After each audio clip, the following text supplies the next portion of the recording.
Assalamualaikum warahmatullahi wabarakatuh. Perkenalkan nama saya Nada Nafisa dengan NIM 240414024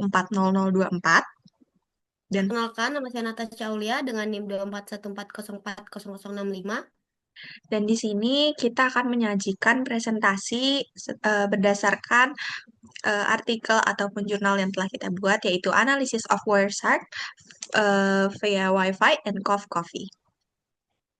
Next.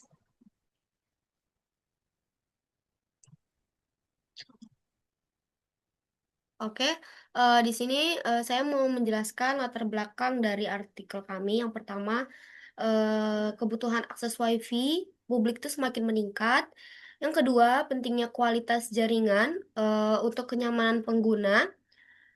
Yang ketiga, diperlukan evaluasi kualitas jaringan menggunakan pendekatan QoS, Quality of Service. Dan yang terakhir, untuk lokasi uji kami itu ada di Coffee, yaitu kafe dengan layanan WiFi publik.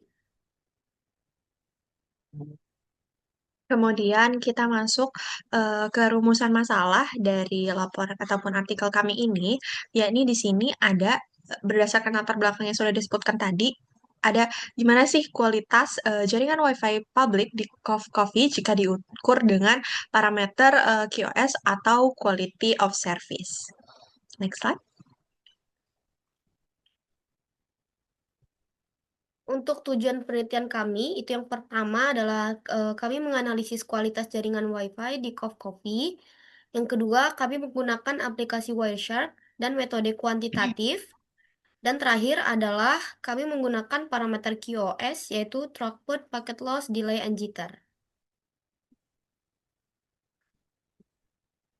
Kemudian ada landasan teori dari artikel ataupun laporan kami. Yang pertama yaitu QoS. QoS atau Quality of Service adalah indikator stabilitas suatu jaringan yang memiliki 4 parameter penting. Yang pertama yaitu ada throughput atau bisa diartikan sebagai kecepatan transfer data efektif yang diukur dengan satuan BPS atau bit per second. Jadi throughput ini adalah jumlah total kedatangan paket yang sukses diamati pada tujuan selama interval waktu tertentu. Dan ini dibagi oleh durasi interval waktu tersebut. Kemudian ada selanjutnya yaitu packet loss ataupun bisa diartikan sebagai suatu parameter yang ngegambarin kalau misal ada suatu kondisi yang nunjukin jumlah total paket yang hilang yang dapat terjadi karena ada collision ataupun congestion pada suatu jaringan. Jadi packet loss ini adalah parameter yang mengukur kira-kira dari keseluruhan paket itu kira-kira dan dari pengirimannya itu ada berapa paket yang hilang itu adalah paket loss.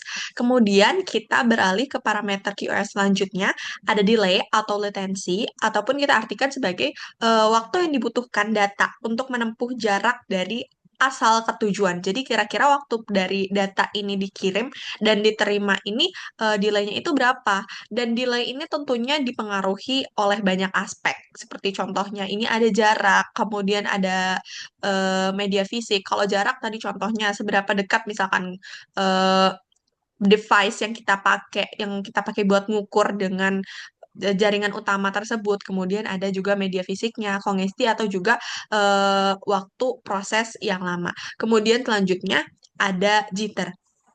Parameter yang nggak kalah penting untuk melakukan pengecekan untuk suatu stabilitas jaringan itu ada jitter atau bisa kita sebut juga sebagai variasi kedatangan paket. Nah, jitter ini diakibatkan oleh variasi-variasi dalam panjang antrian. Jadi dalam waktu pengolahan data dan juga dalam waktu penghimpunan ulang paket-paket di akhir perjalanan jitter gitu. Dan kemudian kita ini menguji parameter-parameter ini berdasarkan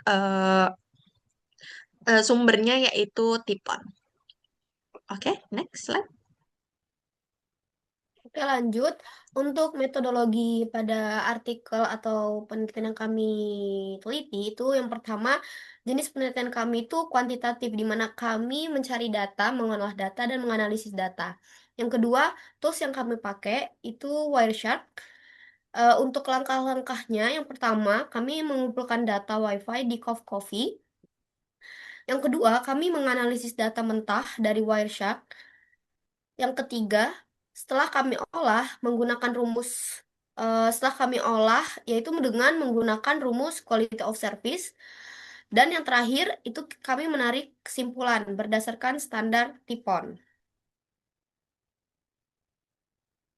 Kemudian berdasarkan tadi setelah kita mengumpulkan sampel atau data, kemudian kita melakukan olah data tersebut, kemudian kita mengolah datanya dan menyesuaikannya dengan parameternya yaitu TIPON atau Telecommunications and Internet Protocol Harmonization over Networks, itu didapatkan atau diperoleh hasil-hasil sebagai berikut. Diperoleh bahwasannya nilai throughput ataupun bisa kita bilang sebagai eh, kecepatan transfer data ini sebesar 59,446,7 kbps. Ini termasuk dalam kategori sedang menurut standar TIPON. Kemudian kita lihat yang kedua, parameter yang kedua, yaitu ada paket loss. Dan paket loss yang terjadi atau kira-kira berapa sih paket yang hilang selama pengiriman ketika dicek dengan rumus sesuai standar dan hasilnya ini menunjukkan sebesar 0,3% data atau paket yang hilang selama waktu pengiriman atau selama suatu interval waktu pengiriman. Dan 0,3% ini masih termasuk kategori yang sangat baik karena di standar tiponnya ini tuh eh, yang paling awal tuh ada di ambang batas 1%, sedangkan 0,3% ini kan ada di bawah 1% gitu. Kemudian ada delay. Delay ini kira-kira eh, waktu yang dibutuhkan suatu data untuk menempuh jarak ketika dilakukan pengiriman. Dan seperti yang tadi sudah disebutkan, karena dipengaruhi oleh beberapa kondisi atau beberapa hal, kayak contohnya media fisik, device kita apa yang kita gunakan, apakah mungkin ada lag atau semacamnya, kemudian juga jarak dari device yang kita gunakan ke jaringan tersebut, ini didapatkan bahwa delay rata-rata yang terukur ini sebesar 52,515 ms dan ini tergolong sangat baik karena ini jauh di bawah ambang batasnya yaitu ada 150 ms. Kemudian yang terakhir ini ada nilai jitter. Nilai jitter ini tercatat bahwasannya jaringan ini tuh mendapatkan 52,575 ms dan dikategorikan cukup karena berada dalam rentang 50 sampai dengan 75. Dan sedikit berbeda dengan parameter pengukuran sebelumnya yang emang mendapatkan hasil yang entah itu sangat baik atau sekedar baik. Di bagian jitter ini tergolong cukup bagus, tapi nggak seperti sebelumnya yang emang perfect. Jadi mungkin untuk parameter jitter ini menilai bahwasannya kedatangan paket ini lumayan panjang memiliki antriannya. Seperti itu. Next slide. Oke, last point yaitu kesimpulan. Nah, dari analisis yang telah kami lakukan, kami dapat menyimpulkan bahwasanya yang pertama, jaringan WiFi di Coffee itu tergolong baik dan stabil menurut hasil dari penelitian kami. Yang kedua, untuk delay dan paket loss menunjukkan kualitas sangat baik. Yang ketiga, untuk jitter sendiri masih dalam batas cukup dan perlu adanya perbaikan untuk real time apps. Dan yang terakhir itu Wireshark efektif untuk menganalisis ke quality of service di jaringan publik. Oke? Oke, sekian presentasi materi yang dapat kita sampaikan. Apabila ada salah, mohon dimaafkan. Wassalamualaikum warahmatullahi wabarakatuh.